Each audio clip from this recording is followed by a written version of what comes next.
O amor é lindo, mas o casamento é um acordo jurídico embalado em romance.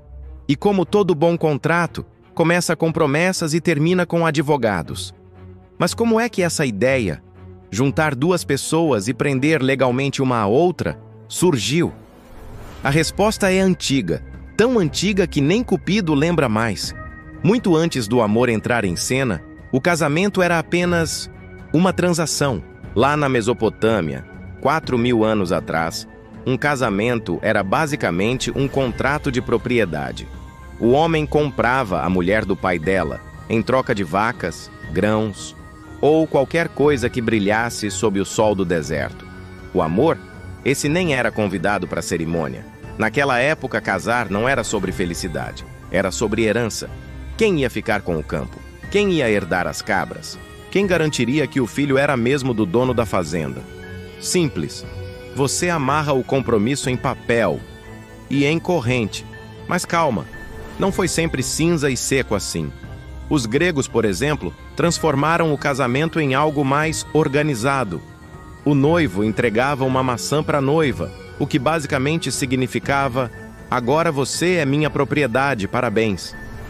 Já os romanos levaram isso para outro nível.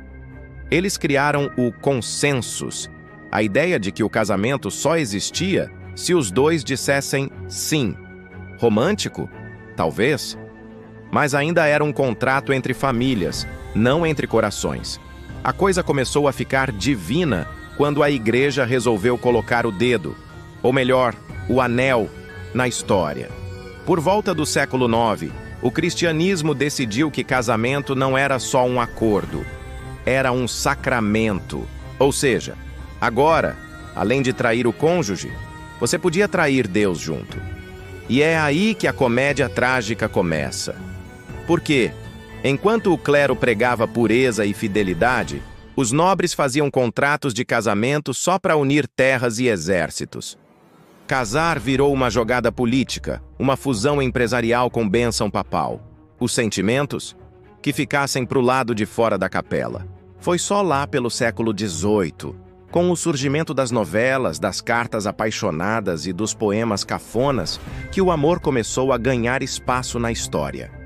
A nobreza começou a achar bonito casar por escolha, e o povo, claro, copiou. Assim nasceu o casamento por amor, uma das maiores revoluções sociais da história. E também uma das mais desastrosas. Porque quando o amor entrou no contrato, entrou também o risco. Antes, se o casamento era por política, tudo era previsível. Mas com amor, veio o drama, o ciúme, o tédio, a conta dividida e o não é você, sou eu. O amor deu sentido ao casamento, mas também o tornou frágil. Hoje, a gente se casa porque quer ser feliz, mas se esquece que o casamento nasceu para controlar patrimônio, não emoções. É como tentar usar um contrato de aluguel para alugar o coração. O curioso é que, em pleno século XXI, a estrutura ainda é a mesma. Assinaturas, leis, regime de bens, testemunhas, tudo igual. A única diferença é que agora tem buffet e DJ. E o mais engraçado? Mesmo sabendo de tudo isso, a gente continua se casando. Talvez porque, no fundo, o ser humano não suporta o caos do amor sem uma moldura legal para se agarrar. A gente quer eternizar o que é instável, quer transformar sentimento em papel, quer colocar o infinito dentro de um cartório. Mas o amor não cabe em pastas, nem em alianças, nem em contratos.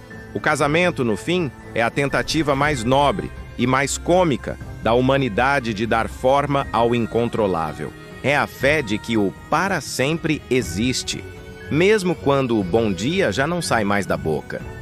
E se há algo de bonito nisso, é que, apesar de tudo, ainda acreditamos. Mesmo sabendo que o casamento é o contrato mais perigoso do mundo, a gente assina. De livre e espontânea vontade, ou quase. E quando o amor falha, a gente culpa o outro, o destino, o acaso, mas nunca o contrato. Afinal, o papel é sempre inocente. Então, da próxima vez que for a um casamento e ouvir "até que a morte os separe", lembre-se, essa frase nasceu quando a morte era a única cláusula de rescisão possível. Hoje, dá para resolver com um advogado, mas o risco continua o mesmo. 2 humanos, um contrato e a ilusão de que o amor é administrável. No fim, casar ainda é o maior ato de coragem ou loucura que alguém pode cometer. E se você gostou dessa história, assine o canal, porque no Curio Dark a gente explica o passado, para você entender por que o presente continua um desastre.